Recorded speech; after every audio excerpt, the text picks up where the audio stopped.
두 번째 세션의 기조 강연은 조천호 박사님께서 열어주시겠습니다. 조천호 박사님은 초대 국립기상과학원장을 역임하셨고요. 오랜 기간 동안 기후과학을 이끌어 오셨는데요.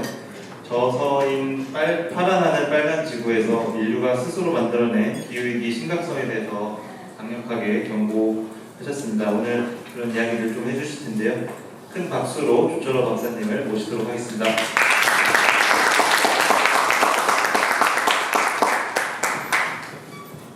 네, 저는 대교학자 조천호라고 합니다.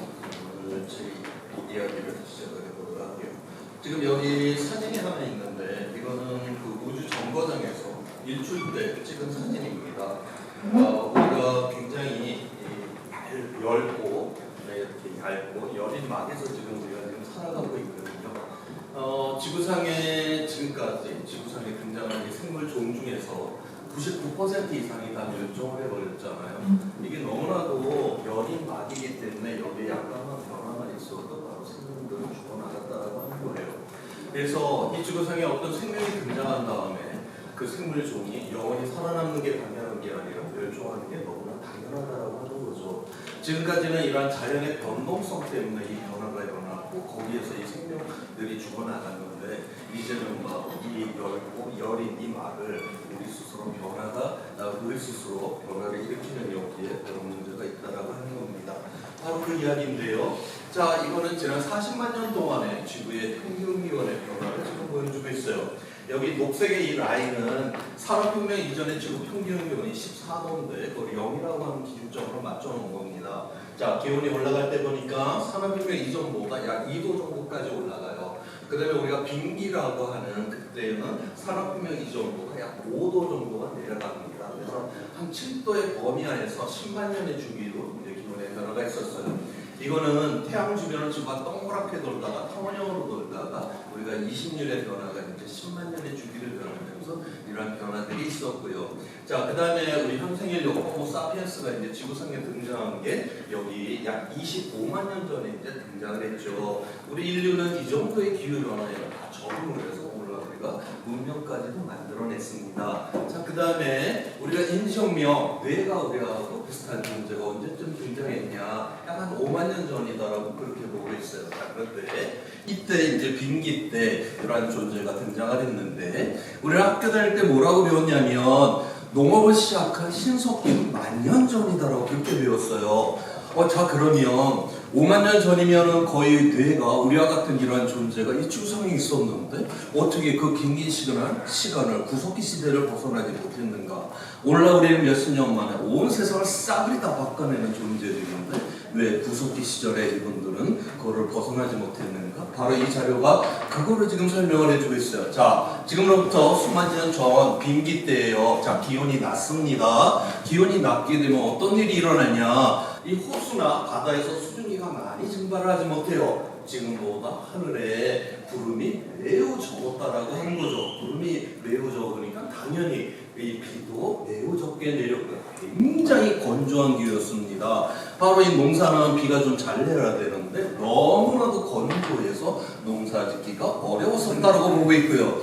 또 이제 여기서 우리가 또 기후과학자들이 계산을 해보면 이 당시에는 굉장히 극단적인 날씨도 심했다라고 그렇게 보고 있어요. 굉장히 건조했고 극단적인 날씨도 심했고 그러니까 농사가 불가능했죠. 그래서 우리 구석기 시절의 생존 방식은 우리 수렵 채집에다 이제 동그라미 쳐야지 정답이다라고 했잖아요. 자, 그렇게 우리 수렵 채집으로 살 수밖에 없었다. 이분들이 우리보다 머리가 나쁘거나 게을러 터져갖고 구석기 시절에 저런 생존의 삶을 사는 것이 아니라 바로 기후 조건 자체가 농업이 불가능했기 때문에 구석기 시절의 삶을 살다가 2만 년 전부터 다시 천문학적인 조건이 변하면서 기온이 상승을 합니다. 그래서 지금부터 12,000년 전을 보니까 기온이 많이 올라가 있어요. 자, 근데 여기서 중요한 건 기온이 상승했다는 것도 물론 중요하지만 12,000년 전부터는 기온이 안정화가 되었다라고 하는 거예요.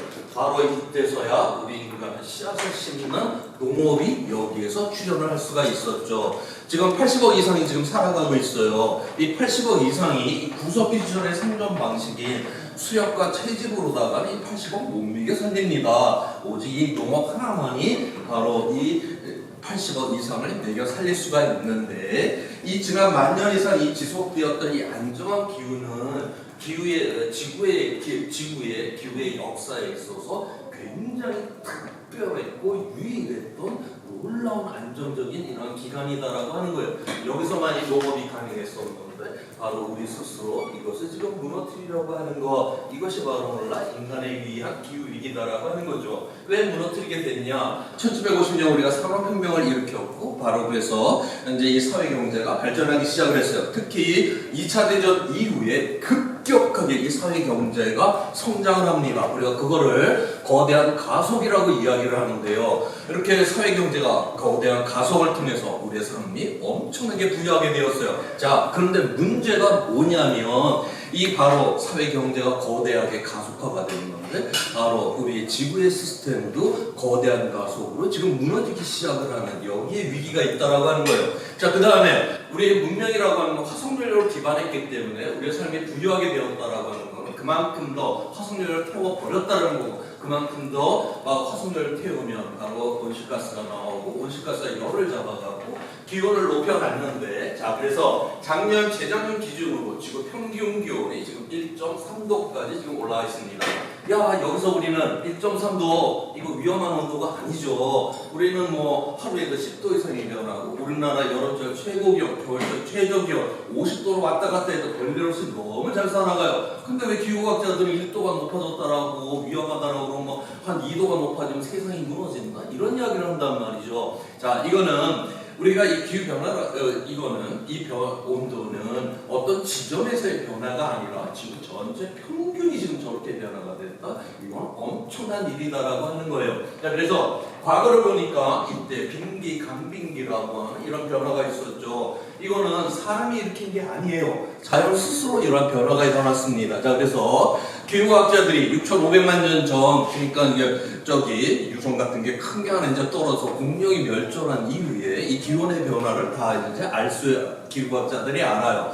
지난 6,500만 년 동안에는 자연에서 기온이 상승될 때 가장 빠른 속도가 1000년의 1도입니다. 자, 그런데 우리 사람들은 화석연료를 태워서 100년 만에 1도를 높여놔버렸어요. 자, 이 말은 무슨 말이냐? 우리는 자연에서 가장 빠른 속도보다 이미 10배나 빠르게 변화를 일으키고 있다라고 하는 거예요.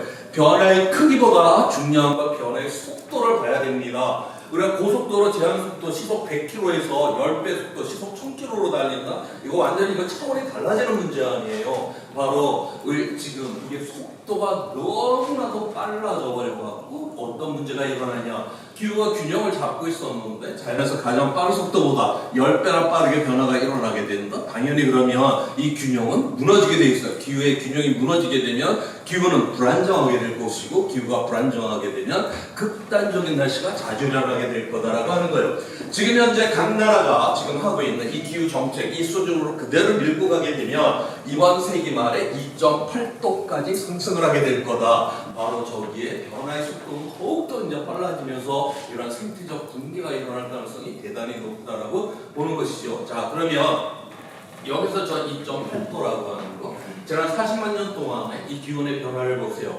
지구 평균 기온이 2도, 산업혁명 이전보다 2도 이상 올라가 본 적이 거의 없습니다. 지난 한 600만 년, 700만 년 전부터 이렇게 봐도 우리가 그러니까 우리 조상이 직립했었던 그 한 600만 년 전부터의 이 기온의 변화를 다 봐도 지구 평균 기온이 산업혁명 이전보다 2도 이상 올라가 본 적이 없어요. 자, 이 말은 우리가 만약 지금 평균 기온을 2도 이상 올렸다? 이거는 우리 인류는 단 한 번도 살아보지 않았던 기후 환경 조건으로 진입하게 된다는 걸 여기서 지금 이야기를 해주고 있어요. 거기서 우리가 계속적으로 지속을 하는지 멸절하는지 모르는 바로 그런 불확실성에 우리가 진입하게 되는 것, 이것이 바로 오늘날의 인간에 의한 기후 위기다라고 하는 것이고요. 자, 그래서 우리가 이렇게 기후가 이제 불안정하게 되고 극단적인 날씨가 이제 자주 일어나게 되게 되면 결국 우리가 마실 수 있는 물, 그 다음에 적절한 식량, 그 다음 안전한 우리의 삶의 거주지가 무너지게 되겠죠. 결국 이렇게 되면 우리 사회적 갈등이 이제 심화가 되고, 그 다음에 정치적 분쟁이 일어나고, 난민이 발생이 되고, 바로 세상이 아수라장이 되는 이런 상황으로 들어가기 때문에 바로 우리가 기후 위기에 대해서 관심을 갖게 되는 것입니다. 자, 그래서 이 중에서 우리가 이제 이 문명이라고 하는 것이 왜 그러면 이 기후 변화를 흔들 수밖에 없는가? 바로 이제 이러한 이유 때문에 그렇다라고 하는 건데, 우리가 문명이라고 하면 우리는 멋진 차, 그다음에 뭐 정교한 반도체, 뭐 화려한 휴대폰 이러한 것들을 이야기를 해요. 근데 냉정하게 말하면 그런 거는 부족하면 부족한 대로, 없으면 없는 대로도 어찌됐든 우리는 생존이 가능합니다. 자, 그런데 이 먹거리는요, 부족하면 부족한 대로 먹고 없다고 굶으면서 살 수 있는 게 아니에요. 자, 그런데 우리는 왜 이렇게 먹거리를 알기로 우습게 할까? 전 세계에서 이 먹거리가 GDP에서 차지하는 비중이 GDP에서 5% 미만입니다. 우리 대한민국은 이 먹거리는 GDP에서 2% 미만을 차지하고 있고요. 이 세상은 돈 가치가 없으면 그 알기를 대단히 지금 우습게 알고 있다라고 하는 거죠. 자, 그런데 바로 이 기후 위기의 시대는 지금까지 돈 가치가 낮아서 우습게 알았던 바로 이 먹거리가 우리의 이 위기로 다가오게 된다라고 하는 거. 이 문명은 바로 이 먹거리를 기반, 이 80억을 매겨 살릴 수 있냐라고 하는 이 먹거리를 기반하고 있는데, 바로 이것을 공격하는 것이 바로 기후 위기다라고 하는 것을 여기서 이야기를 해주고 있습니다. 제 이야기는 이거로 마무리하도록 하겠습니다. 조성호 박사님, 조강영을 잘 들었습니다. 다음은 한국정밀농업연구소의 남재작 소장님을 모시고 또 조천호 박사님이 또 던져주셨던 이 현실적인 식량의 문제에 대해서 좀 들어보는 시간 갖도록 하겠습니다. 큰 박수로 남재작 소장님을 모시겠습니다.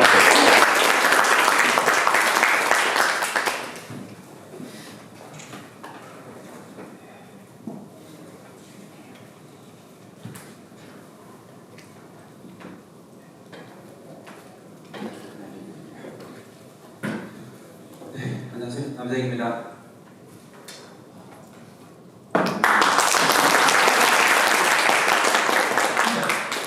오늘은 식량 20대 데이터로 돈을 다시 찾아가는 제목입니다. 너무 거창해가지고요. 네. 여러분 아시는가 모르겠지만 우리나라의 칼로리 자동률이 30%쯤 됩니다. 그러니까 우리가 먹는 것들 있잖아요. 그 에너지로 사람이 쓰는 에너지의 31%, 2% 정도만 우리나라에 생산되고 나머지 대부분은 수입이 됩니다. 그렇지만 우리가 이제 별로 걱정하지 않고 이제 조철호 박사님께서 식량이 없으면 굶는다고 말씀하셨지만 여기 앉아 계신 분 중에 그런 걱정하는 분은 아무도 안 계시고 다들 이제 다이어트가 문제가 되지 부족하다는 건 이제 크게 걱정할 게 아닙니다. 돈을 벌려고 그러면 식량에 투자하지 말고 미국에 투자하는 게 낫죠.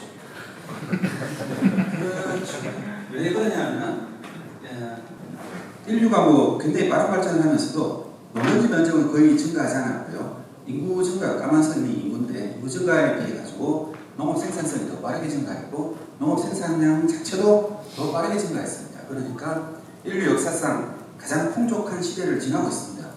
그리고 굳이 지금 단계에서 우리나라 국민들이 식량을 걱정할 필요는 없겠죠. 기후를 좀 걱정해야 됩니다. 근데 문제는 뭐냐면 이제 우리가 변동성이라고 얘기하는데 기후변화라는 게 만들어내는 변동성이 있고 그다음에 지정학적인 변동성이 있거든요.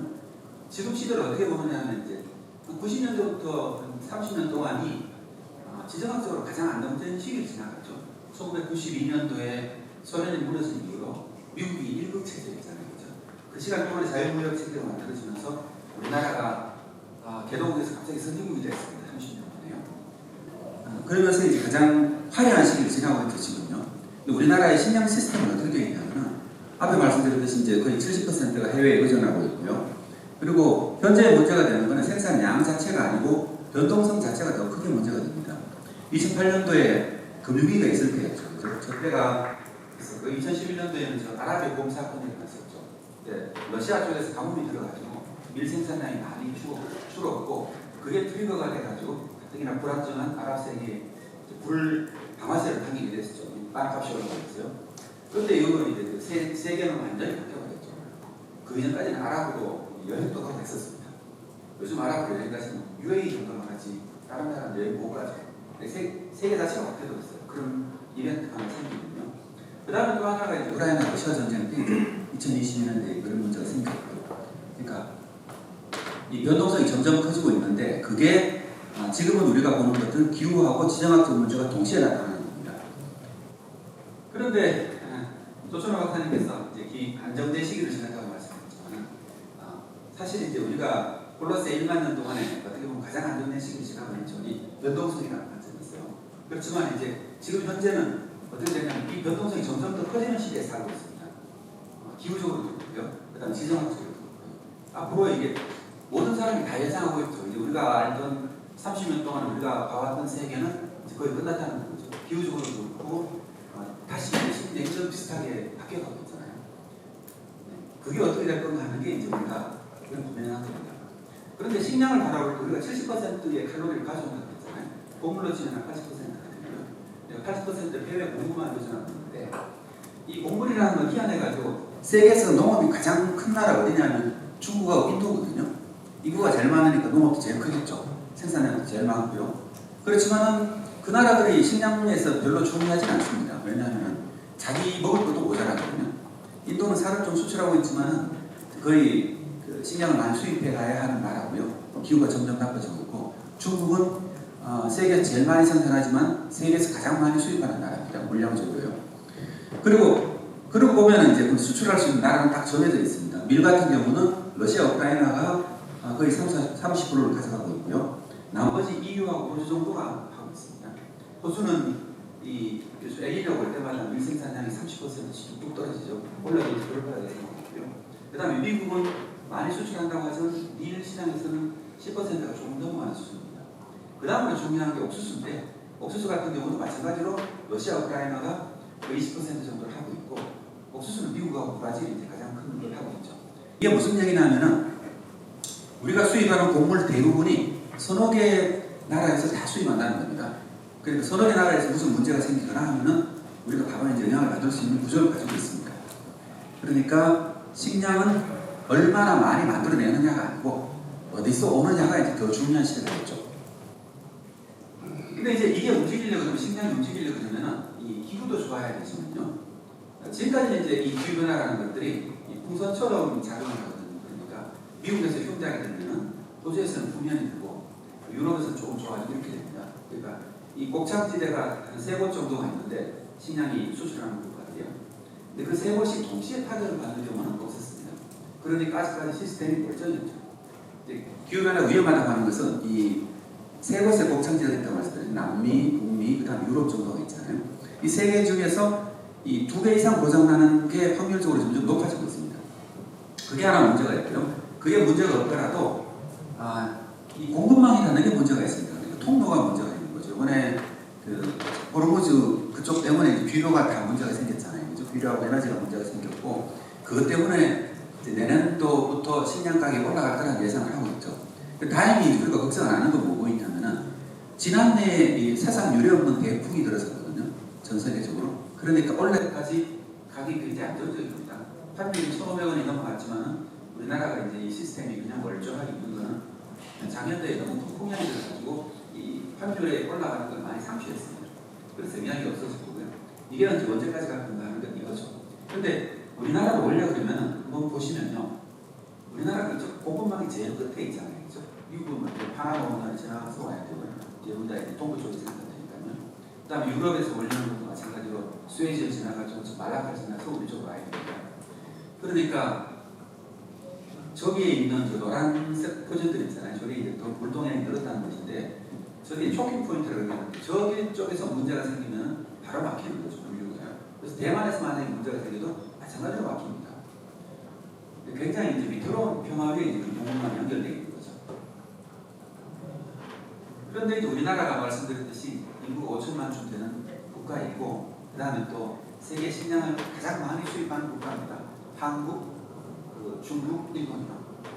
가장 많이 수입하는 국가고요. 돈도 있고 인구도 적당히 많고 이런 나라이기 때문에 그렇습니다. 그리고 고기를 많이 먹잖아요. 고기를 많이 먹으려면 사료를 많이 수입해야 됩니다.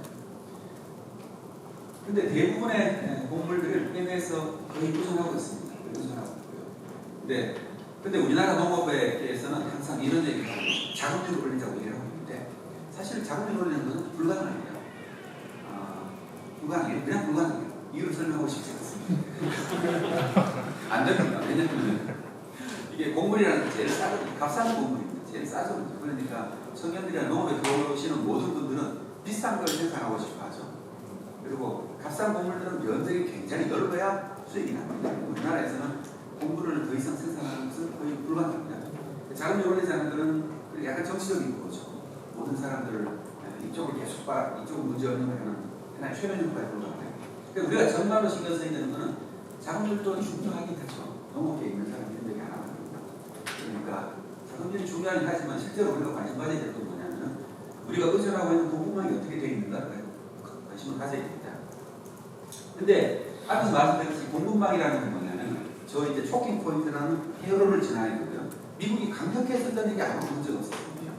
근데 미국이 점점 더 어떻게 갈지 모르잖아요. 세계가 어떻게 갈지 모르는 게 굉장히 하나의 큰 거고 또 하나의 문제가 뭐냐면 한국, 중국, 일본이 이 저 세계 국가가 가장 많은 양을 수입해갑니다. 대두 같은 경우는 중국이 세계 콩이죠. 대두의 거의 60% 이상을 중국이 가져가거든요. 그러니까 중국은 대두가 가장 취약하죠. 중국은 식량 자금률이 95%쯤 되는데 그 대두를 제외했을 때 얘기입니다. 대두를 포함하면은 67%, 70% 밑으로 떨어지거든요. 중국이 가장 괴로운 포인트가 이거죠. 근데 또 미국이 가장 괴로운 포인트도 대두입니다. 대두. 이게 왜 그러냐면 농업적으로 보고 있으면은 미국이 옥수수를 많이 수출하잖아요. 옥수수를 수출하려고 하면은 옥수수만 심으면은 토양이 망가집니다. 이 옥수수라는 작물이 또 이렇게 들어가고 그다음에 비료를 많이 빨아들여가지고 토양이 문제를 일으키니까 옥수수 농사를 지으려면은 다음에는 반드시 콩을 심어야 됩니다. 그러니까 미국 무슨 문제가 있냐면 옥수수를 자기들 에탄올도 만든 거 하잖아요. 옥수수를 생산하려면 대두를 필수적으로 심어야 되고요. 대두를 심으면 갈 곳이 없죠. 그러니까 이 대두를 어디로 보내야 됩니다. 그러니까 이게 미국의 가장 약점이 되는 거죠. 이해가 어렵죠. 왜 중국이 대두를 수입 안 하는 걸로 가지고 트럼프를 괴롭힙니다. 이게 이제 이 농장들의 이 시스템 때문에 그런 거죠. 상식적으로만 좀 대부분 왜 그런 일을 잘 이해를 못 하시더라고요. 이 농업 시스템이 이제 근본적으로 작물들이 가지고 있는 시스템과 토양이 가지고 있는 시스템 때문에 미국은 대두의 가장 큰 수출국이면서 이 대두가 취약점이거든요. 누가 수입 안 해가면은 대두뿐만 아니고 옥수수까지 망가집니다. 그래서 대두를 사갈 수 있는 국가는 한국, 일본, 중국이 또 가장 큽니다. 물론 유럽이 사가잖아요.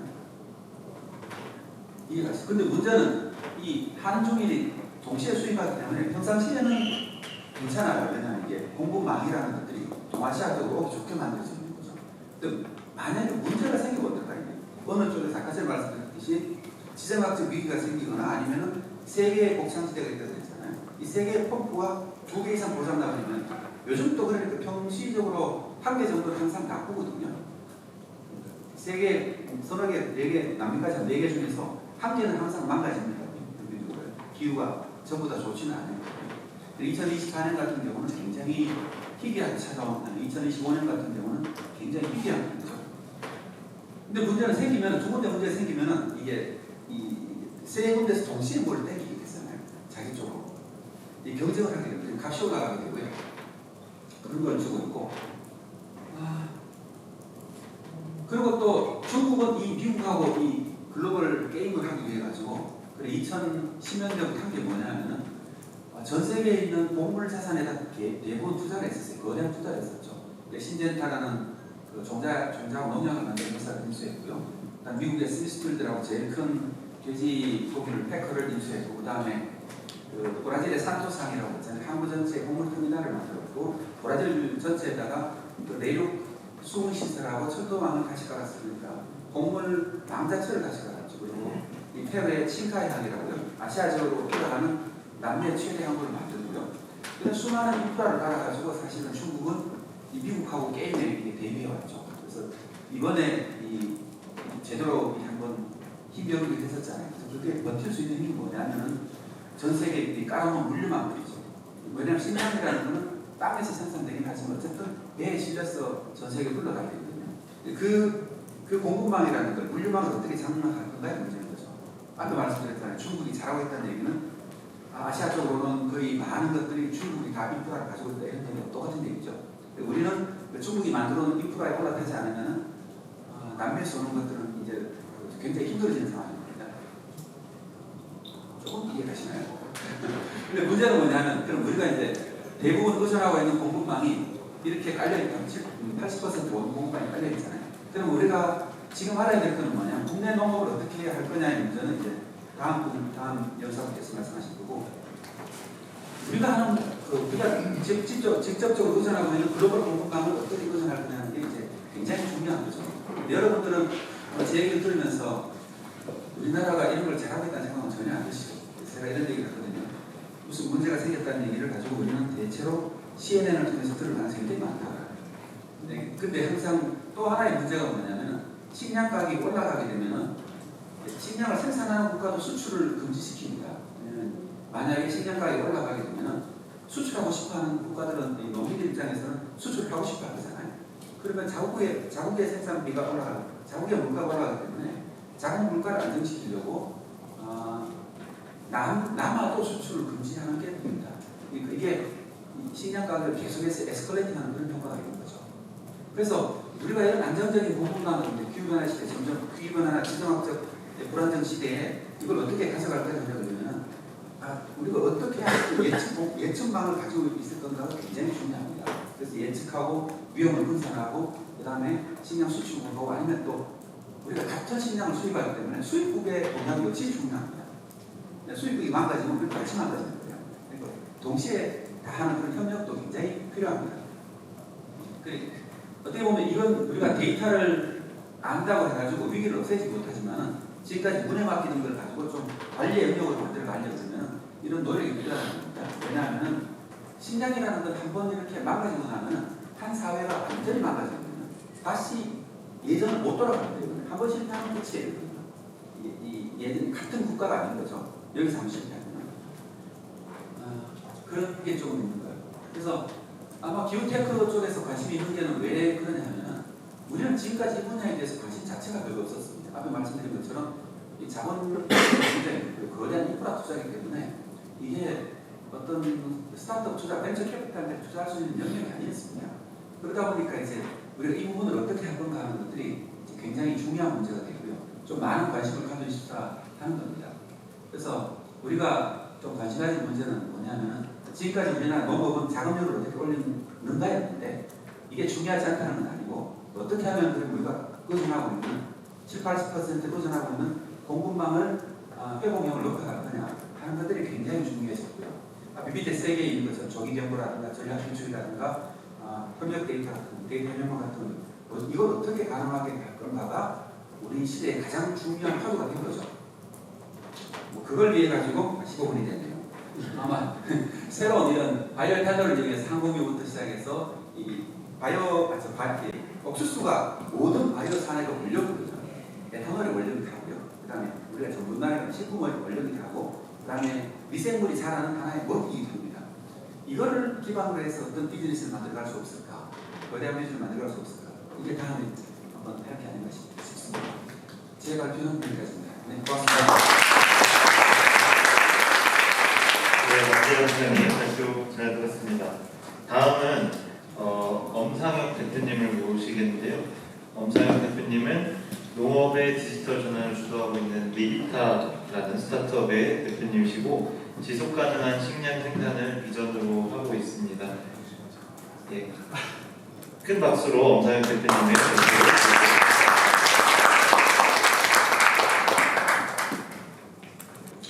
네, 안녕하십니까. 반갑습니다. 저는 리비타라는 스타트업을 이끌고 있는 엄상혁이라고 합니다. 저희가 만들고 있는 것은 다분간 카메라에 기반한 스마트 관수 시스템입니다. 그래서 조금 더 쉽게 말씀드리면 물펌프가 있지 않습니까? 그래서 그 물펌프를 제어할 수 있는 버튼, 그 버튼을 맡았는데 카메라를 열심히 달아놨다고 보시면 됩니다. 그래서 물펌프 버튼 만드는 카메라 스타트업이라고 보시면 좋을 것 같습니다. 그래서 저희 업계에서는 이 형태의 디바이스를 노지 스마트팜이라고 이야기를 하고 있습니다. 그래서 노지 스마트팜을 통해 가지고 결국 저희가 나아가고자 하는 그 방향은 디지털 규모화인데요. 그래서 어떠한 형태로 저희가 이거를 처음 보완하게 되었고 그리고 어떤 방식으로 시장에 좀 접근하고 있는지 현직에서 에듀테크 스타트업을 운영하고 있는 경험을 최대한 말씀드리고 싶습니다. 저희가 만들고 있는 거를 간단히 좀 보여드리고 싶습니다. 그래서 왼쪽에 있는 것은 이제 허수아비 같이 이제 귀에 세워놓은 그런 스마트폰입니다. 위에는 카메라를 달아놨고요. 그리고 그 옆에 이제 태양광 이제 패널, 이제 곡선으로 좀 구부러질 수 있습니다. 그래서 구부러지는 태양광 패널을 기반으로 이제 현장을 직접 보거나 또는 모니터링할 수 있는 그런 장비이고요. 그리고 이제 현장에서 가장 중요한 부분은 이제 감수 자동화나 또는 어떻게 하면 직접 농장을 방문하지 않고 농장을 볼 수 있을까? 다 정리를 하면 그 농장 관리한 시간을 줄여주는 데에 굉장히 많은 포커스가 있습니다. 그래서 그런 것들을 조금 모바일에서 지원할 수 있게 이제 현장을 실시간으로 볼 수 있는 기능이나 관수를 어떤 형태로 관수를 했었는지 그 기록 및 지어의 형태 그리고 마지막으로 이제 나방류들을 대충 예찰할 수 있는 그런 형태의 서비스들을 개발을 하고 있습니다. 그래서 저희가 IoT 서비스를 통해 가지고 결국 나아가고자 하는 바람은 이제 방금 전에 말씀드렸던 것처럼 어떻게 하면 농장 관리의 시간을 좀 줄일 수 있을까? 그리고 농장 관리 시간을 줄임으로써 어떻게 하면 더 많은 사람들이 더 넓은 면적을 관리할 수 있을까? 그런 것들을 돕는 과학적인 도구를 만들고 있다고 봐주시면 될 것 같아요. 그래서 저희는 작년 8월에 이제 처음 설립되어가지고 8월 설립된 이후로 하드웨어를 한 9번 정도 만들었습니다. 정말 좀 고통스러웠는데요. 그래서 하드웨어를 만들면서 이제 작년에 제주도를 제외하고 이제 전 지역에 한번 설치를 해가지고 이제 양파나 그런 쪽의 작황이 어떻게 좀 관리되는가 그런 POC를 거치면서 성장을 하고 있습니다. 그러면서 이제 처음으로 다시 돌아와가지고 이제 약간은 저희가 만들고 있는 디바이스 형태를 좀 특이하거나 아니면 새롭게 조금 접하시는 분들도 더 있을 것 같습니다. 그러면 저희는 이제 왜 이러한 형태의 디바이스를 만들고 있고 왜 이것을 어느 시작점에서 처음 이런 아이디어를 떠올렸는지에 대해서 제가 지난 한 10년간 농산업을 깊게 탐구하면서 이제 알게 된 저희 성장 과정에 대해서 좀 말씀드리겠습니다. 네, 딱 10년이 되었습니다. 제가 농업에 처음 관심을 가진 게 2017년입니다. 2017년에 이제 약간의 이제 자아가 형성되고 있을 그 시기에 어떻게 하면 그 여러 가지 방향성을 탐구를 하고 있었고요. 그 방향성을 탐구하는 과정 중에 되게 내 미래에 꽂혔다는 단어는 식량이라는 단어입니다. 그래서 식량이 불안정하다라는 그 큰 이제 모호한 형태의 이제 문제들은 있는데 그러면 과연 이 식량이 불안정하다는 게 무엇일까? 이 문제의 원인에 대해서 조금 깊게 탐구를 하고 싶었습니다. 사실 농업이라는 산업은 그 농업은 약간 여러 가지 형태의 문제를 겪고 있는 것 같습니다. 저희는 이제 유통의 문제를 생각할 수 있고요, 또는 고령화의 문제를 생각할 수 있고요, 그리고 기후 변화의 문제를 생각할 수 있고, 또는 소비자 물가의 문제도 생각할 수 있을 것 같습니다. 또한 이 문제들의 형태는 해결 가능한 문제도 있고, 아니면 앞서 이제 변사님께서 말씀해 주셨던 기후 위기 같은 해결할 수 없기 때문에 우리가 적응해야 되는 그런 형태들의 문제들도 있습니다. 그럼 이런 전체 형태의 문제의 핵심이 무엇일까? 그리고 우리는 어느 지점을 잡아야 될까에 대해서 구체적으로 알고자 처음 이제 고등학교 때 이제 컨테레스탄 대학교로 진학을 하게 되었고요. 대학교에 가가지고 굉장히 많은 다양한 경험을 했습니다. 모집도 하고 이것저것 경험을 했는데 사실 잘 모르겠더라고요. 이제 문제가 분명히 있는 거는 같긴 한데 문제의 원인이 무엇일까? 그리고 모든 형태는 어떻게 보면 물리학의 기본이 이제 본질이라는 것이 있는데 본질이 무엇일까? 문제가 너무 좀 선발되어 있는 것 같다 라는 거를 찾으려고 하다가 이제 대학교에서는 실패를 했습니다. 그래서 그때 했던 생각은 혹여나 해외를 나가면 답이 있을까라는 고민을 했습니다. 그래서 21년도에 네덜란드가 굉장히 이제 농업은 유명합니다. 그래서 에테크 쪽으로 이제 많은 스타트업들이 있고요. 그래서 21년도에는 네덜란드를 갔습니다. 네덜란드를 가가지고 이제 폴버스톤이나 엑스나 여러 가지 스타트업들을 만나면서 기술의 최전선이 어떤 형태로 발전하고 있는가에 대해서 배우는 기회가 있었고요. 그리고 23년 같은 경우에는 이제 말레이시아로 갑니다. 유럽을 한번 찍었다가 말레이시아로 간 거예요. 말레이시아로 가가지고 그 말레이시아의 이제 플랜테이션 형태의 농업이 어떻게 이루어지고 있는가, 또는 그 말레이시아의 정부는 어떤 형태의 이제 제가 이제 거기 갔을 때는 물건을 좀 팔러 갔었는데요. 저도 열심히 배웠었습니다. 그래서 물건을 팔러 가가지고 어떤 형태의 기술이 그리고 어떤 형태가 현장에 가장 적용 가능한가에 대해서 고민했습니다.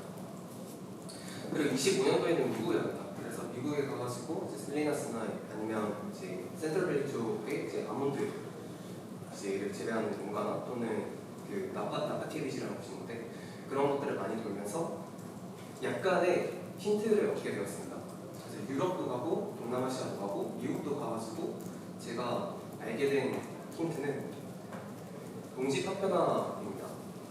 그래서 농지 파편화에 대해서 이제 말씀드리면 이제 농지가 그냥 여러 개로 쪼개져 있다의 형태로 농지를 봐주시면 될 것 같습니다. 그래서 우리나라와 일본 그리고 프랑스랑 미국의 이제 자료를 들고 왔습니다. 그래서 농지가 우리나라 같은 경우는 좀 극단적으로 좀 쪼개져 있는 형태이고요. 그리고 일본과 이제 우열을 다투면서 사실 좀 안종으로 좀 비슷하게 가는 것 같습니다. 그래서 한국과 일본이 이제 농지가 굉장히 많이 쪼개져 있고, 그리고 상대적으로 조금 안정적인 식량 시스템을 운영하고 있는 프랑스나 미국 같은 경우에는 농지가 조금 이제 규모화가 되어 있습니다. 그럼 사실 농지가 파편화가 되어 있는 것은 단순히 이제 농장이 쪼개졌는데 문제만은 아닙니다. 농지가 규모화되어 있어야지 그 규모화되어 있는 곳에서 많은 돈을 벌 수 있고요. 많은 돈을 벌어야지 그 위에서 에그텍 스타트업들이 자생할 수 있는 기반이 만들어지고 곡물 가격이 떨어지고 농업인분들도 지속하는 그 농업이라는 산업 자체가 조금 더 매력적인 산업이 될 수 있습니다. 그렇기 때문에 어떻게 보면 이제 가장 그 근본적인 원인으로서 우리가 조금 더 접근해야 될 그런 포인트들이 농지가 좀 파편화되어 있는 문제들을 좀 깊게 고민해봐야 되지 않을까라는 생각을 합니다. 근데 사실 이미 나눠진 농지를 다시 합치는 건 불가능합니다. 어떻게 보면 우리가 이제 50년 동안 되게 이제 농지가 꾸준한 과정을 거치면서 그리고 여러 가지 경향들을 거치면서 농지가 파편화되었고요. 그런 파편화되는 경향을 다시 원래 경향을 막고 다시 이제 축적화되는 경향으로 가는 데는 굉장히 많은 노력들이 필요하고 현실적으로 설득을 해야 되는 우리의 경제자분들이 되게 많습니다. 그러면 장기적으로 그쪽으로 나아가야 되는 건 맞는데 현실적으로 지금 어떤 것을 할 건데? 라는 질문에 대해서 저희는 디지털 규모화가 되어야 된다고 생각합니다. 그래서 이미 쪼개져 있는 농지를 만약에 합칠 수가 없다면 적어도 디지털, 즉 IoT 디바이스를 통해 가지고 휴대폰에서라도 합쳐야 된다가 저희가 갖고 있는 생각입니다.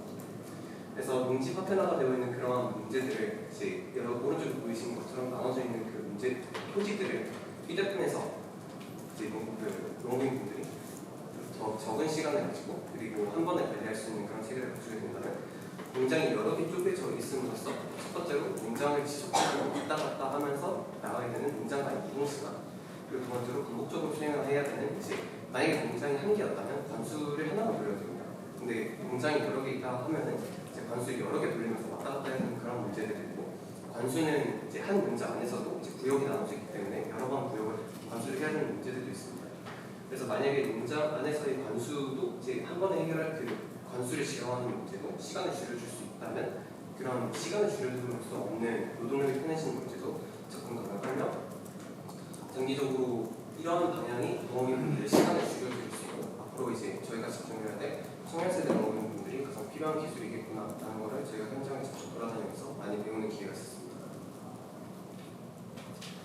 그럼 디지털 현실에서 합치지 못해서 이제 디지털 규모화를 하게 된다면 어떠한 형태의 가치가 있을까요?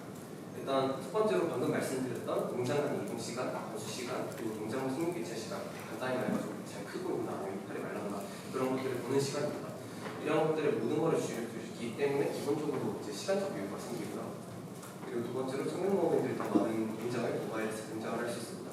이거는 농업인 분들한테 이제 저희가 가치 제안을 하고 있는 그런 부분입니다. 또 다른 형태의 디지털 규모화의 가치는 사건 피해가 이제 지속적으로 발생하고 있습니다. 그래서 21년도 같은 경우에는 맥도날드는 꾸준히 이제 한 2년에서 3년에 한 번씩 감자튀김이 안 나오고 있습니다. 중단되거나 뭐 그런 형태를 갖고 있고요. 그리고 작년 같은 경우에는 이제 서브웨이에서 이제 샐러드가 일시적으로 중단되는 케이스도 있었습니다. 그래서 사실 이 모든 형태의 문제가 이제 근원으로 돌아가게 보면은 현 산지에서 농작물이 피해를 입는 거. 그래서 원래 그렇게 했던 농산물이 있는데 갑자기 옆에 농장이 나가져가지고 내 농산물의 가치가 올라가거나 아니면 주기로 했었는데 태풍 비바람 맞아가지고 줄 수가 없다. 이런 형태의 작황 피해가 발생을 합니다. 그리고 작황 피해는 이제 앞서 말씀해 주신 대로 지속적으로 증가하는 경향이고 그럴 수밖에 없습니다. 그래서 작황 피해를 발생했을 때 대응책을 실시간으로 마련하는 게 굉장히 중요하고요. 저는 앞서 이제 남 소장님께서 말씀해 주셨던 것처럼 데이터 자체가 문제를 해결해 줄 수는 없지만 적어도 유연하게 대처해 주는 거에는 도움이 된다라는 같은 맥락입니다.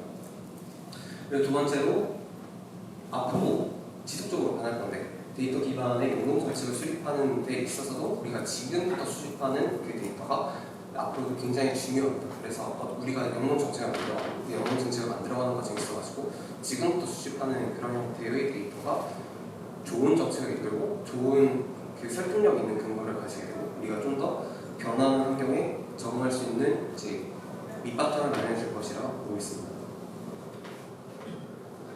그래서 작년 8월에 설립되고 나서 굉장히 많은 하드웨어를 만들었고요. 이제 오른쪽에 있는 하드웨어가 저희가 직접 다 만든 하드웨어입니다. 한 3개 만들고 이제 10점짜리 제품 만들고 농업인 분들한테 보여드리고 넘었고 그리고 좀 더 개발해가지고 20점짜리 만들고 보여드리고 넘었고 그걸 이제 한 9번 했습니다. 그래서 9번 정도 해가지고 지금은 한 90점에서 한 100점까지 이제 온 것 같고요. 그래서 이제 오른쪽에 있는 계신데 이제 여러 농업인 분들을 계속 찾아뵙고 뭐 이번에는 이런 기능이 추가했습니다. 이번에는 뭐 안정성 문제를 개선했습니다. 이런 것들을 이제 현장에서 최대한 많이 알리고 현장을 도울 수 있게 그리고 도움으로써 저희도 농업산업을 발전할 수 있게 그런 형태의 이레테크 스타트업 리비타가 열심히 노력을 하고 있습니다. 네, 마지막으로 저희가 그래서 이걸 하고 있는 이유는 결국 다음 세대를 위한 식량 시스템이 필요합니다. 그래서 이제까지의 식량 시스템이 잘 굴러왔지만 앞으로가 달라지게 된다면 달라지는 거에 적응할 수 있는 도구를 만들자. 해결책이 없으면 대안이라고 만들자. 제가 갖고 있는 생각이고요. 그 대안을 만들고 있는 제 현장의 리뷰타겠습니다. 발표 들어서 감사합니다. 발표 감사합니다.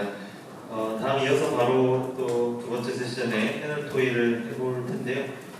세 분의 또 관점을 잘 들었으니까 이번 토론에서도 그런 세 관점이 잘 어우러질 수 있으면 좋겠는데요. 이번 토의는 저희 두 번째 발표해 주신 남재장 총장님께서 수고해 주시겠습니다. 연사분들 앞으로 모시겠습니다. 질문할 준비되셨습니까? 지금 다 손드셔야 돼요. 미리 손드셔야 돼요. 네, 바로 질문 들어갈 예정이거든요. 시간이 없으니까 미리 질문이 준비되신 분들은 미리 좀 준비해 주시고요. 그리고 또 질문이 없으시면 농업분야에 대한 관심이 없는 거라고 제가 굉장히 실망을 하겠습니다. 네, 먼저 준비하시는 동안에 우리 존경하는 조준호 박사님. 우리도 이게 오늘 주제가 빅히스토리였잖아요. 빅히스토리 관점에서 농업과 식량을 한마디 좀 해주면서 시작해 주면 어떡하셨어요? 뭔지 모르겠지만 일단 좀 책임져 주세요.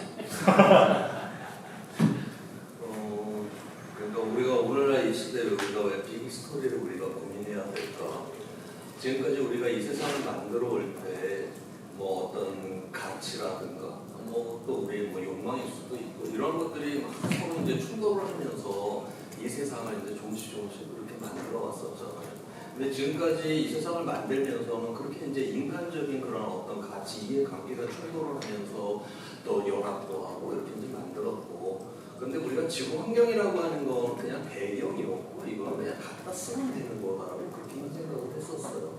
그런데 그래서 이 지구 환경 우리가 어떤 역사를 생각을 하고 그 새로운 사회를 생각을 할 때 이 지구 환경은 고려의 대상이 아니었었죠. 그런데 이제는 바로 지금 오늘날의 위기다라고 하는 거, 앞서서 이덕준 대표님께서 플래너리 바운다리스라고 하는 그 지구형 경계라고 하는 그 목표를 하나 보여주셨는데, 결국 그게 2009년도에 처음 그 등장을 하게 된 그 배경이 뭐냐면, 오늘날 우리 이 지구라고 하는 거는 이건 유한한 거거든요. 물질이잖아요. 물질은 유한한 것입니다. 그런데 우리는 유한한 이 지구에서 무한한 인간의 세상을 만들 수 있을 것이다. 그러고 내달려가다가 결국 지구의 물질성, 유한성을 넘어섰다. 그래서 그 지구형 경계라고 하는 것이 바로 지구의 물질성, 유한성을 얼마나 넘어섰느냐를 지금 보여주는 그런 표이고요. 결국 이대로 가다가는 우리는 더 이상 지속 가능할 수가 없다라고 하는. 그래서 오늘날 우리가 새로운 세상을 만들고 또 우리가 다음에 어떤 세상을 만들까 이걸 하게 될 때 이때까지처럼 우리 인간들끼리의 그런 가치라든가 이해관계, 문제뿐만이 아니라 바로 지구라고 하는 이 물질적 조건을 반드시 고려를 해야만 한다. 그런 측면에서 바로 빅히스토리라고 하는 이런 관점이 필요하다. 그렇게 보고 있습니다. 어렵죠. 네, 저도 이 장대희 학장님이 말씀하신 빅히스토리 들으면서 맞아 하고 있다가 돌아서면은 그래서 어떻게 해야 될까 구체적으로 이런 고민을 굉장히 많이 했었거든요. 네, 그런 고민을 이제 리비타 엄상혁 대표님께서 꽤 하셨을 것 같잖아요. 예를 들어서 농업 분야에 들어오는 결심하기도 쉽지 않아 생각하고 스타트업이 들어오는 곳은 아니잖아요. 스타트업들이 다 아니, 솔직히 말씀드려가지고 농업 분야 어떻게 보면 스타트업의 무덤이라고까지 막 이런 얘기를 해오고 있잖아요. 근데 이 분야에 들어오신 걸 보면은 용기가 있다는 생각도 들고 좀 이렇게 어떤 새로운 가능성을 보셨는지 그거에 대해서 좀. 네. 말씀 주신 대로 농업 스타트업이 이제 저희도 이제 IR을 하고 이제 돌아다니면서 여러 이제 VC도 만나고 AC도 만나고 그럽니다. 그러면 일단 처음으로 농업 스타트업을 하고 있습니다라고 말씀드리면 농업에 스타트업이 있나요? 이런 말도 가끔씩 듣게 해요. 그래가지고 그런 거를 이제 처음 설명드리면서 이게 어떤 가치를 지니고 있다. 사실 저는 그렇게 이제 설명드리는 거가 좀 재밌는 편이고요. 그래서 맞습니다. 그 농업을 하는 데 있어가지고 그 개인적으로 느낀 거는 이 농산업의 이제 맥락을 이해하는 게 굉장히 중요합니다. 그래서 단순히 이제 기술만 있다 해가지고 현장에 들어갈 수 있거나 그런 거는 아니긴 하지만 아니고 그리고 맥락을 얼마큼 깊이 있게 이해하는가 그리고 깊이 있게 이해한 상태에서 우리가 앞으로 무엇을 만들어야 되고 그게 지금 어떤 가치를 지니는가 그런 것들을 깊게 고민하면서 제품을 만들어 나가는 게 스타트업의 역할인 것 같고요.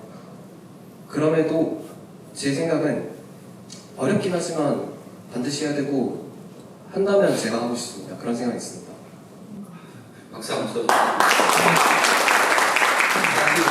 사실 저는 농업 스타트업에서 꽤 오랫동안 일을 해왔는데 정말 어려운 분야예요. 정말 어려운 분야고 특히 우리나라에서 농업 스타트업이 어려운 게 뭐냐면은 결국은 누군가 스타트업이 만든 서비스를 누군가 사줘야 되잖아요. 돈을 낼 수 있는 것은 정부하고 농민입니다. 근데 우리나라 농가들이 너무 작습니다. 농지만 밥 하나 돼 있는 게 아니고 농가들도 너무 작고 그러다 보니까 많은 농가들이 또 정부 보조금을 의존해서 살아가는 거죠. 그러니까 스타트업인데 뭘 돈을 내고 싶어 하진 않아요. 그렇잖아요, 그죠? 그래서 네. 이런 구조적인 문제를 사실 농업계에서는 이걸 뚫고 나기가 제일 어려운 것 같더라고요. 그래서 제가 항상 주장하는 것들이 만약에 이 식량이 안정적으로 지금 있는 우리가 농업 기반이 굉장히 취약하지만은 지금 있는 농업 기반이라도 유지가 되면서 안정적으로 작업률 유지가 되려고 그러면은 지금 대부분이 한 70대가 평균 농장주의 평균 연령이 70대예요. 70입니다. 70 그러니까 5년 후쯤 되면은 평균 연령이 이론상으로는 한 70한 2, 3세는 가겠죠. 그죠? 돌아가신 분도 많고 같으니까. 그리고 조금 지나고 나면 지금 농가 수가 97만 그러고 있지만은 한 5년, 10년 지나고 나면 이게 50만 이하로 떨어지게 됩니다. 이런 급격한 변화를 두고 있는 거죠. 그러니까 이런 변화를 가지고 우리는 좀 관성이 유지가 되는 거예요. 그러니까 농업이 지금처럼 계속 유지가 돼야 된다는 생각이 굉장히 강한 거죠.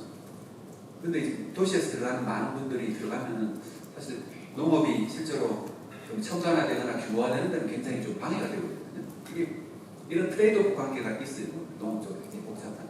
근데 우리가 이런 의견을 얘기를 하려고 해도 농업을 그러면은 산업적인 관점에서 어떻게 바라볼까 얘기를 하려고 해도 일반 국민들이 농업에 대한 인식이 이 삼시세끼 수준에 딱 머물러 있는 거죠.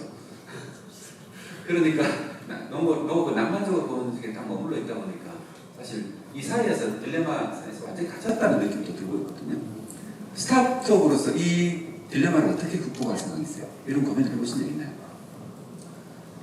네, 일단 작년 제가 8월에 창업을 하고 나가지고 제가 10년을 말씀드린 게 정말 고민을 진짜 한 10년 했습니다. 그래서 알아야 될 것도 굉장히 많고 무엇이 필요한가에 대한 고민도 많이 했고요. 제가 아까 전에 이제 저희 물펌프 버튼 만들고 있다고 말씀드렸는데 사실 원래는 물펌프 버튼을 만들 생각이 없었습니다. 그러니까 원래는 이제 솔루션 또는 자동 제어 이러한 형태의 이제 팬시하고 예쁜 거를 만들려고 하다가 이제 10점짜리 만들고 이제 크게 분하고 뭐 이거를 반복을 하면서 저희가 이제 깊게 들어간 거죠. 이제 깊게 들어가서 봤더니 산업에 이런 것들이 필요하고 깊게 들어가서 봤더니 이거를 우리가 아직은 몰랐지만 지금 약간의 우리 산업이 좀 개선이 필요하다 그런 목소리가 나오고 있는 그런 상황이지만 그럼에도 더 깊게 들어가서 보면은 우리가 이런 것들을 개선하고 바꿀 수 있겠구나 그런 것들을 저는 현장 안에서 많이 희망을 많이 받고요. 그래서 개인적인 생각은 지금은 굉장히 낙관적이고 잘 될 수 있을 거다라는 제 팀원 내에서의 자신감이나 믿음이 많이 있는 편인 것 같습니다.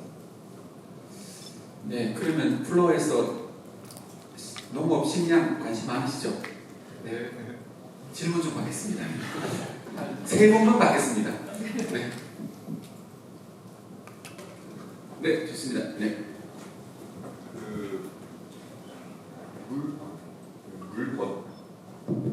물 버튼에 대한 게 되게 인상적이었어요. 또 본 적은 없지만, 근데 어떻게 보면 농업이라는 게 어떤 규모다 보니까 우리나라에서 그렇게 좀 규모 있게 막 하는 데가 얼마나 될까 싶긴 한데, 저는 약간 보면서 그런 생각을 했던 것 같아요. 실제 농촌의 문제가 무일까라는 생각을 좀 해봤거든요. 그러니까 가령 저는 한 번도 농사를 지어본 적은 없는데, 결혼을 했는데 이제 처가에서 농사를 짓다 보니까 일을 이제 도와주게 됐어요. 근데 피해를 가장 많이 입는 부분이 고라니, 멧돼지, 뭔가 약간 이렇게 점점 어떤 기후가 점점 안 좋아지니까 이제 동물들이 이제 그런 민가나 좀 내려와서 이렇게 좀 하는 부분들이 있어서 오히려 좀 나라별로의 어떤 페인 포인트는 좀 다를 수는 있지만 뭐 그들을 쫓는 뭔가의 어떤 피지컬이 좀 붙는다면 그 농업과 피지컬 AI가 좀 그리고 실제 좀 그렇다면 가격이 또 궁금해지더라고요. 그래서 분명히 너무 이 인구가 어떻게 보면 농촌에 되게 나이 든 어르신들이 많으니까 오히려 되게 조금 확장 가능성이 많겠다라는 생각도 좀 인상 깊게 봤는데, 혹시 향후에 좀 그런 것들을 좀 확장할 수 있는 조금 그런 아이디어나 그런 고민들이 있으신지에 대한 좀 궁금함이 있었습니다. 네. 다른 질문 또 있으신가요? 혹시? 네. 두 분 더 계시네요.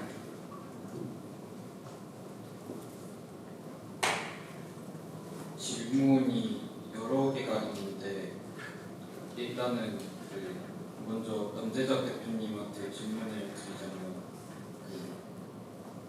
이게 대두를 강제로 심어야 되는 이유가 아까 옥수수와의 문자 때문이라고 하셨는데, 그게 사실은 화학 비료를 안 쓰려고 하는 거잖아요.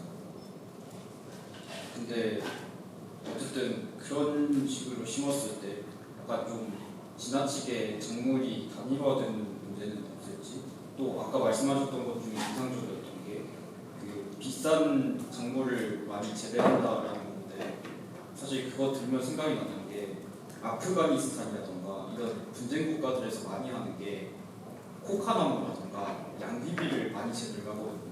이게 왜냐면 가장 수익성이 높은 작물이니까. 이런 문제를 해결하기 위한 인센티브 같은 거는 없을지가, 그리고 또 이런 작물들이 문제인 게 키울 때 물이 되게 많이 드는 작물들이 있잖아요. 작물 특성 자체가. 그런 문제는 어떻게 할 건지 첫 번째 질문이고, 두 번째 질문은 또 남재학 대표님께 드리는 건데, 이건 간단해요. 바이오 연료도 일종의 그린워싱일 수 있지 않느냐라는 질문이고, 제가 가천대 바이오로직스 학생입니다. 그래서 결국 이게 탄소 배출권을 거래할 때도 탄소를 이제 배출량을 어차피 나중에 더 할수될 거니까 0이다라고 가정하는 경우가 많은데, 이게 모순일 수 있지 않나라는 질문. 또 스타트업 레비타에게 질문 드리고 싶은 거는, 결국은 이제 데이터로 농업을 관리한다고 하시는데, 이제 이 데이터를 관리하는 주체가 지나치게 중앙화되면 이 데이터가 악용될 가능성이 없을지를 왜냐하면 이게 또 대표적으로 이제 데이터를 이제 안보 문제로 보는 회사가 팔란티어라는 회사거든요.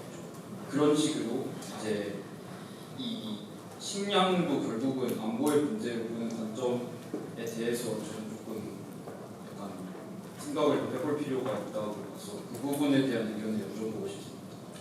네, 고맙습니다. 다른 마지막 질문 한 개 더 받고 토론 이어갈까요? 네, 일단 발표 너무 잘 들었습니다. 저는 스마트시티학과, 가천대학교 스마트시티학과 선생님인데요. 저희 아버지가 이천에서 변호사를 하십니다.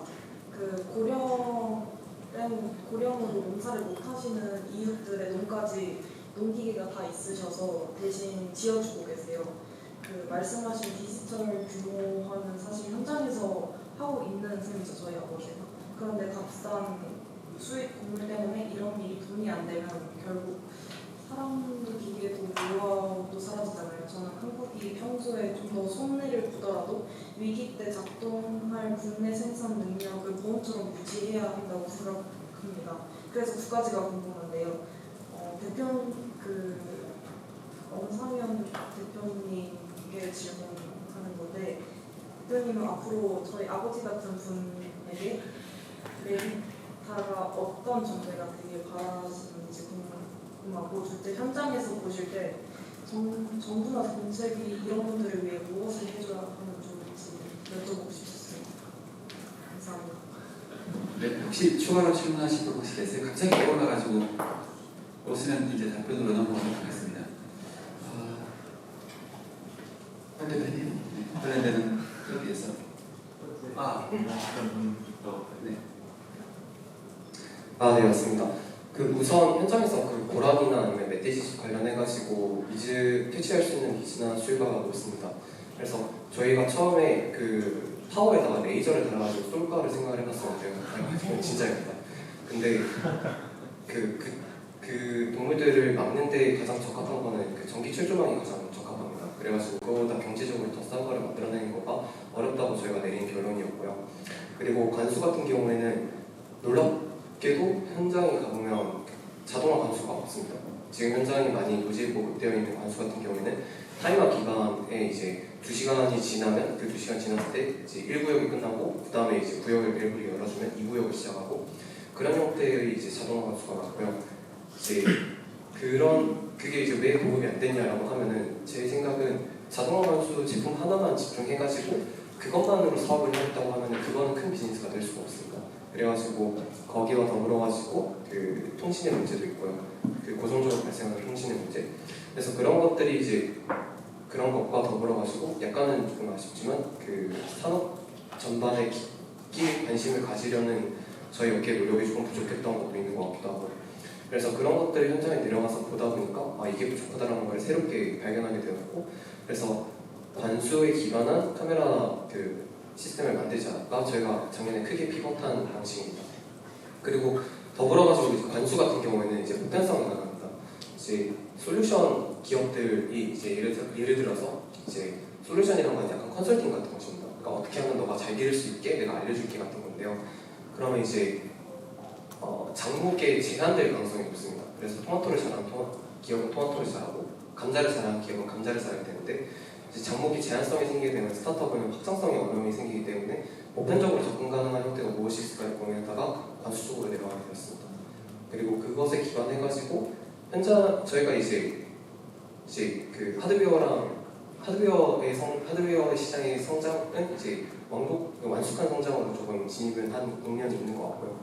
그리고 저희가 얻지 못하고 있는 거는 이제 생산 유통은 많이 디지털화가 된 것 같습니다. 물론 이제 더 개선이 필요하긴 하지만 노력이 많이 되고 있고 스마트 APC나 아니면 가락 시장 쪽에서의 디지털화도 많이 진행되고 있는 부분이 가시적으로 드러나고 있는 것 같습니다.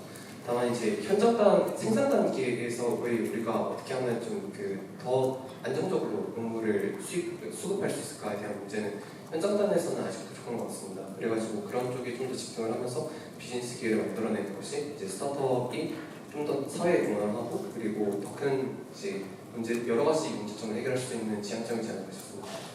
일단 그게 첫 번째이고요. 두 번째로 데이터 문제는 굉장히 민감합니다. 그게 굉장히 두 번째 답변 주셨던 지속적으로 많이 생각하고 있습니다. 그래서 저희가 이제 나아가고자 하는 방향은 이제 현장의 노동 시간을 절감을 해주고 사람들이 더 실시간으로 농장을 관리하고 더 많은 농장을 관리하게 돕는 그런 역할들을 하고 있는데요. 그러면서 이제 저희도 어떻게 보면 이제 작황 상태가 어떤가 그리고 현장에 이제 어떻게 보면 IoT가 수집을 하게 되는 이제 관수량이 얼마나 그런 데이터들을 수집을 하게 됩니다. 그래서 이러한 형태의 이제 민감한 데이터에 대해서 굉장히 어떻게 보면 나쁘게도 활용될 수 있다고 저는 생각하고요. 그리고 이거를 도덕성을 가지고 잘 활용하는 것이 장기적으로 중요하다고 생각하고 있습니다. 그렇기 때문에 이런 민감한 영역에서의 스타트업이나 아니면 대기업들이 어떻게 접근을 하고 있고 어떻게 해야지 사회에 공헌을 할 수 있을까 그리고 어떻게 하면 우리가 피해를 끼치지 않을 수 있을까에 대해서 이제 많이 공부를 하고 준비를 하고 있는 단계입니다. 그래서 저는 그렇게 생각하고 있고 그리고 제가 일단 세 번째로 제가 이제 미국과 한국의 차이에 대해서 발견한 거가 이제 저희는 미국은 로버가 이제 보급되고 있는 단계인 것 같습니다. 그래서 센트럴밸리를 갔을 때 느낀 거는 이제 미국 스타트업들이 하고 있는 거는 트랙터보다 작은 바퀴 4개 달린 마트카트 같은 생긴 로봇 있지 않습니까? 그거가 이제 열심히 돌아다니고 있는 것 같고요. 그게 저기 사실 인건비 절감입니다. 그래서 인건비 절감을 하기 위해서 그 로봇들을 쓰고 있는 거고, 그게 이제 국내 형태는 서비스가 도입되고 있다고 보고 있습니다. 마치 배달을 해야 되는데 배달 로봇을 살 건데 아니면 배달 서비스를 살 건데의 관점에서 수학 서비스, 이제 경운 서비스 이런 형태로 이제 국내 영농 대행인 거죠. 어떻게 보면 그런 영농 대행 서비스가 이제 국내에 많이 보급되고 있는 것 같고요. 그래서 영농 대행 서비스와 그리고 앞으로의 이제 영농을 하실 분들을 위해서 지금 저희가 할 수 있는 거는 그 시간 절감해 주는 거가 다입니다. 그래서 시간을 절감해주고 그리고 이제 더 많은 이제 폐지를 관리하는 데 있어서 도움을 줄 수 있고, 그리고 장기적으로 어떻게 보면은 장기적으로 나아가면서 이제 더 많은 사람들이 저희 장비를 사용해 주시고 더 많은 IoT가 현장에 이제 보급이 되게 된다면 이제 어느 지역이 구체화를 한번 해볼게요. 구체화를 했을 때 어느 지역에 영농 대행이 필요한가 아니면 어느 지역이 수학이 우선시되어야 되는가, 그럼 수학을 이제 3, 4일 내로 이제 큰 차이가 발생할 수 있기 때문에 우선순위를 두면서 이제 수학을 못하게 되는 케이스를 방지를 하거나 그런 형태로의 도움이 될 수 있을 것 같습니다. 그래서 구체화된 사례는 그거고 그 관련해가지고 더 많이 고민해보고 있습니다. 질문이 많아가지고 다 기억 못해서 좀 모르는데 긴장을 하고 있어가지고 우리나라 농업을 크게 이해할 때 이제 축산하고 원해하고 쌀 있잖아요. 이게 크게 세 가지로 나누거든요. 그러니까 축산이 한 40%되고 원해가 또 한 40% 좀 안 되고요. 그 다음에 쌀이 한 10%좀 계략적으로 이렇게 보는 겁니다. 그러면은 축산은 우리가 작업률을 할 때 계산을 잘 안 하는 것이 사료가 어차피 다 수입합니다. 그러니까 축산은 100% 이제 해외 공급망이 의존하고 거의 95%를 해외 공급망이 의존하고 있다고 보시면 되고요. 실제 작업률은 소 같은 경우는 40%, 돼지 같은 경우는 65%, 닭은 한 75%좀 되는데 이 크게 의미가 없는 게 어차피 사료를 다 작업하기 때문에. 그 다음에 이제 원해 같은 경우는 대부분의 농가 소득이 원해 쪽에서 다 나오죠. 축산은 별로 많지가 않거든요. 대부분이 쌀을 재배하고 그 다음에 원해를 합니다. 원해가 과일이라든가 아니면 그 스마트팜이라고 부르는 과채류 있잖아요.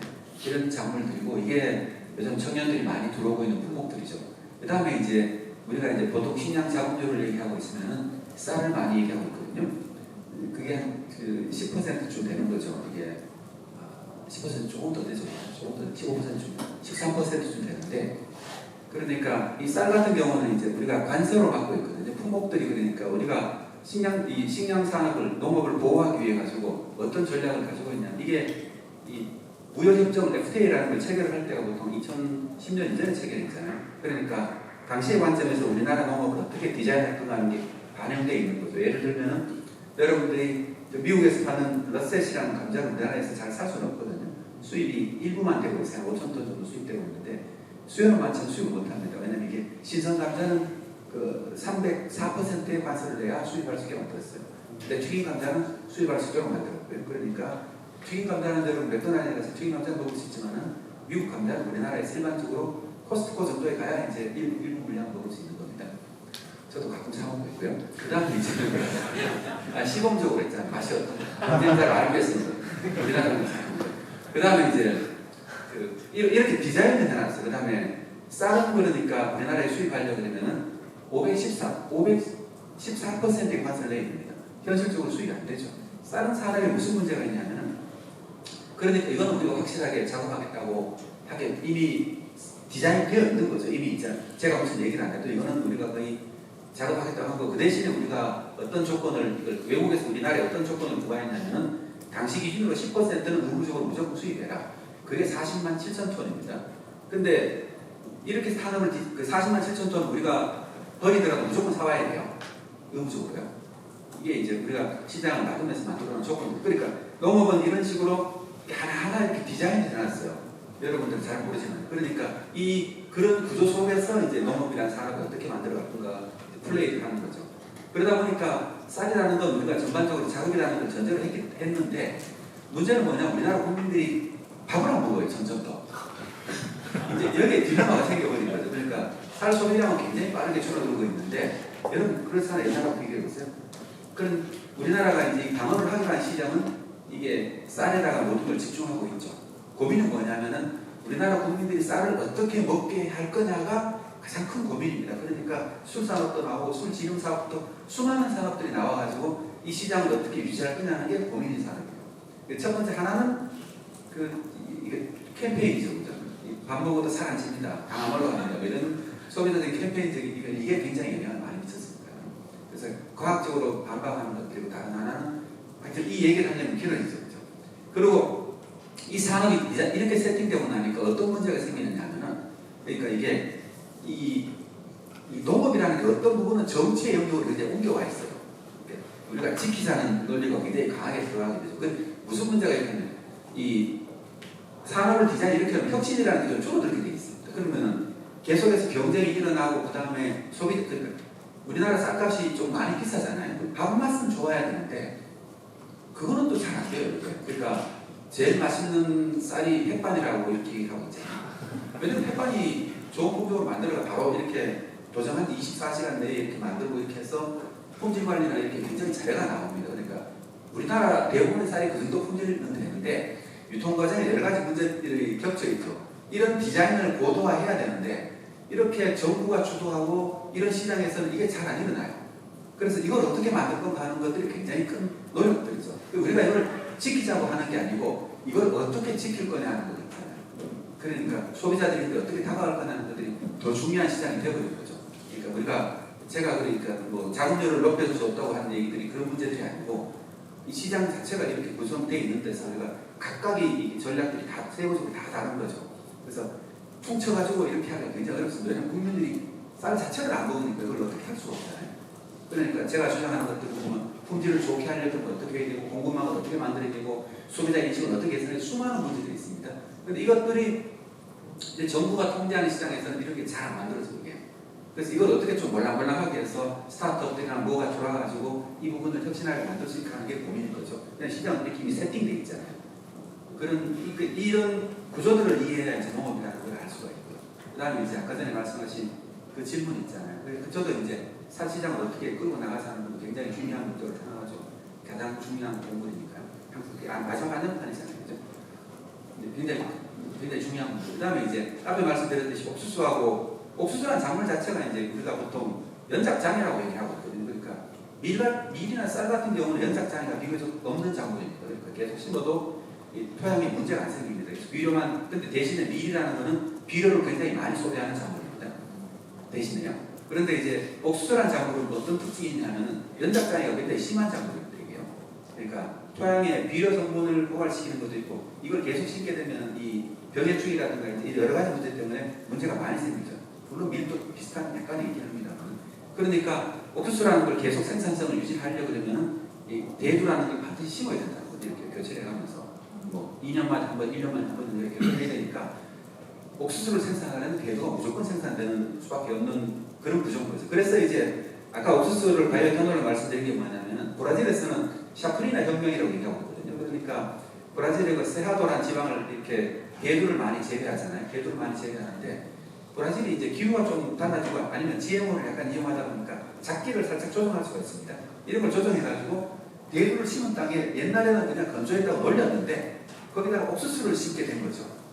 약간 몇 가지 약간의 테크놀로지가 들어간 겁니다. 그러니까 옥수수가 엄청나게 늘어나요. 옛날에 브라질 같으면 사탕수수에서 에탄올이 생산되는 걸로 생각하시면 요즘은 옥수수의 생산량이 점점 더 늘어납니다. 그러니까 글로벌적으로 옥수수가 굉장히 많이 생산되고 우크라이나에서도 굉장히 많이 생산되고 있고요. 그러니까 우리가 생각할 때는 뭔가 모자란다고 생각하시겠지만 모자라는 지역이 있는 거죠. 근데 이거는 그 지역은 뭐냐면 인구가 토지 생산성에 비해서 인구가 많은 지역입니다. 경제력이 약한 지역들이죠. 주로 아프리카나 기후위기에 처한 국가들이죠. 이런 국가들이 있는 데는 문제는 식량을 살 수 있는 돈이 없는 겁니다. 거기다가요. 그러니까 우리가 그쪽에다 돈을 지원하지 않는다 하면 여기 있는 돈이 들어가는 게 이쪽에 가지가 않는 거죠. 이거는 그러니까 이 글로벌적으로 인류적으로 해결하는 문제는 돈을 어떻게 저쪽에 보낼 수 있는가의 문제인 거지 농업을 어떻게 디자인할 건가 하는 문제하고는 좀 관계가 없는 거죠. 이게 약간 좀 다르게 봐야 된다는 거죠.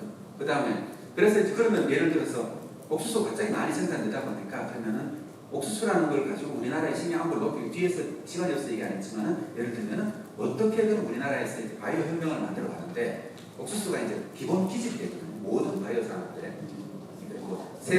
이건 무슨 치즈를 만들거나 미생물로 치즈를 만들거나 화장품을 만들거나 모든 미생물을 발효하려고 하면 기본적으로 옥수수가 들어가야 돼요.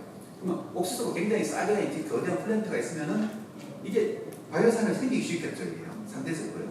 그러니까 에너지가 많으면 우리가 수출하잖아요. 그죠? 에너지 소비를 가지고 이런 것처럼 발상 전환 같은 게 가능하지 않을까 하면 화학 산업이 침체되고 있는데 그럼 항공유라든가 싹 있잖아요. 그죠? 이거 지속가능 한번 여러 가지 산업들은 우리가 발상 전환할 수 있지 않는 이런 것도 있고 또 스타트업이 글로벌로 나가려면 우리가 해외 정보를 알아야 되는데 정보를 아는 가장 좋은 방법은 우리가 해외 자산에 투자하는 것도 충분하거든요. 그러면 이제 경제에 대해서 모든 사람들이 반도체 주식이나 AI 주식 관심 가지듯이 글로벌 식량 사정에 따라가지고 왜냐면 식량 글로벌 곡물 회사들은 식량 사정이 나빠질수록 돈을 더 크게 벌거든요. 이게 통제력이 커지니까 여러 가지 이유들이 있는 거죠. 그래서 그런 관점에서 글로벌한 산업들을 어떻게 접속하고 거기에서 우리나라의 산업 구조를 어떻게 만들까 하는 것들은 이제 우리가 좀 이런 관점에서 고민 좀 하자. 지금까지는 우리나라 농업 관점에서는 농업을 바라보는 거죠.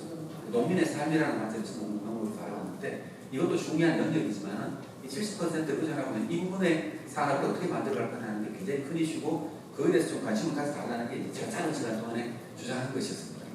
그리고 마지막으로 이제 이 토론을 보면서 이 존경하는 조천호 원장님께서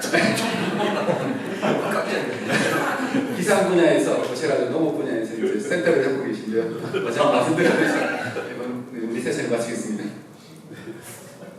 저는 뭐 양옆에 전문가께서 구체적인 이야기를 해주셨는데 저는 뭐 전문가는 아니어서 그쪽은 잘 모르고요. 저는 이번에 우리 유엔의 정부와 기후변화 협의체 IPCC 보고서 이제 6차 보고서에서 이 부분을 어떻게 이야기를 하고 있는가 그 이야기를 잠깐 소개를 하고자 합니다. 지금 이 IPCC 보고서에서는 우리가 우리 지금 현재 국제적으로다가 우리가 이제 2050년 탄소 중립을 목표로 하고 있잖아요. 이게 이제 우리 기후변화 이제 협약에 의해서 국제적으로 약속이 된 거 그걸 하기 위해서는 이제 2050년 탄소 중립에 도달해야지 1.5도를 달성할 수 있다고 그렇게 이제 보고 있거든요. 근데 우리가 2050년 목표만 갖고가 있냐? 그렇지 않아요. 지금 그 유엔 그 기후변화 협약에서 우리가 매년 10년마다 현재 배출되고 있는 온실가스를 절반씩 줄이라고 그렇게 이제 돼 있거든요. 자, 그러면 우리가 앞으로 10년마다 절반씩 줄인다. 그러면 현재 우리 인류가 갖고 있는 이 기술력으로 이게 가능할까? IPCC 보고서에서 그런 거를 다 지금 어떤 기술들이 작동을 해야 되는지 그 기술 목록이 다 작성이 다 돼 있고요. 그 다음에 각 기술마다 얼만큼 10년 이내 이산화탄소를 줄일 수 있는 것도 다 거기에 다 제시가 돼 있고 그 다음에 그걸 줄이게 될 때 비용이 또 얼마나 드는가 투자를 얼마나 해야 되는가도 이 IPCC 보고서에 다 돼 있습니다. 그래서 현재 우리가 이산화탄소 1톤을 줄일 때 $100 미만의 기술만을 갖고서 우리가 현재 우리 기술력으로 줄일 수 있는 양을 다 계산을 해보게 되면 앞으로 10년 이내 현재 배출량을 절반 이상을 줄일 수가 있다고 그렇게 결론을 내리고 있어요.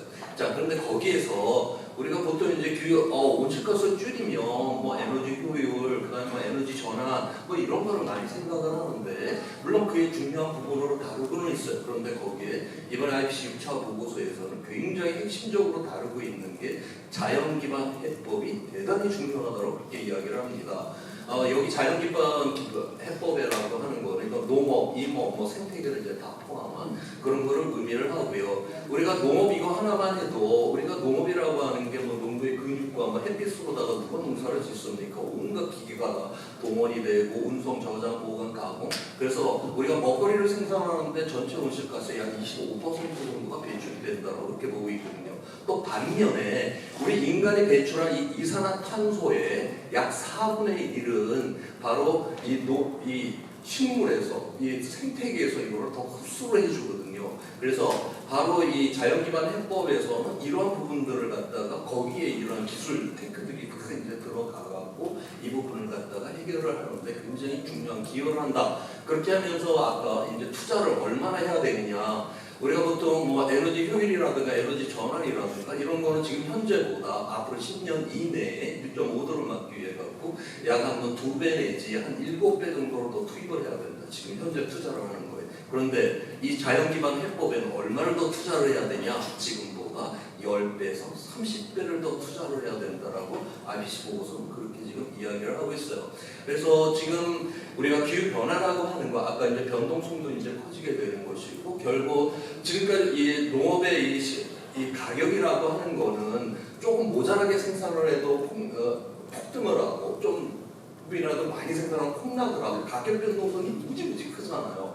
이때까지는 좀 과잉 생산해서 폭락하는 경우도 있었는데 앞으로는 폭등하는 이러한 상황이 점점 더 가지게 된다라고 하는 거 바로 여기에서 이 농업이라고 하는 그 어떤 앞으로의 그런 기술적인 이런 힘이 굉장히 강력해지는 이런 세상으로 진입할 거다라고 그렇게 보고 있고요.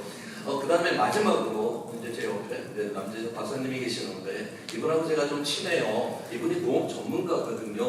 근데 이분은 돌아보면 이야기를 하다 보면 대한민국의 어디에 고기가 제일 좋은 고기가 나오고 어디에 농산물이 크고 세상에 대한민국에서 좋은 거는 다 먹고 다니는 거야. 그래서 야 정말 내가 왜 농대를 한 거지? 이거를 볼 때마다 아주 그거를 굉장히 제가 부러워해요. 그래서 앞으로 이 농업의 이런 기술적인 측면들, 그 다음에 이 농업이라고 하는 이 목걸이 우리를 굉장히 행복하게 만들잖아요. 우리가 한번 젊은 여러분들 승부를 내볼 만한 이런 분야다. 좀 그렇게 보고 있습니다. 네. 네, 농업 세션을 마련해주신 장대희 강사님께 진심으로 감사드리면서 우리 세션 마치겠습니다. 네, 고맙습니다. 네, 이상으로 두 번째 세션 테너 토크를 마치겠습니다. 수고해주신 연사분들께 다시 한번 큰 박수 부탁드리겠습니다. 네, 원래는 저희가 다 이제 첫 번째 세션, 두 번째 세션 통합해서 Q&A를 하려고 했었는데요. 그거는 생략하도록 하고요. 저희가 이제 마무리를 하려고 하는데요. 그 이덕준 대표님의 그 G3 주빌리 파트너스 제가 홈페이지를 봤었는데 거기 큰 문제에 큰 기회가 있다라는 말로 제가 좀 마무리를 하고 싶고요. 덧붙여서 이제 그 큰 문제와 큰 기회를 잡기 위해서 큰 관점이 필요한 것 같아요. 그래서 오늘 준비한 이제 기후테크 직간접적으로 연관된 전문가분들, 창업자분들 모셔서 이런 자리 처음으로 했고 빅히스토리를 만나다라는 주제로 해봤는데 이제 만났으니까 좀 더 깊이 있는 논의를 더 이어갔으면 좋겠고 저희가 하반기에 한 번 더 같은 비슷한 주제로 좀 심화된 내용으로 한 번 더 찾아뵙도록 하겠습니다. 이상으로 긴 시간 동안 많은 분들 또 끝까지 함께 해주셔서 감사드리고요. 이상으로 14회 더 포럼을 마치도록 하겠습니다. 감사합니다.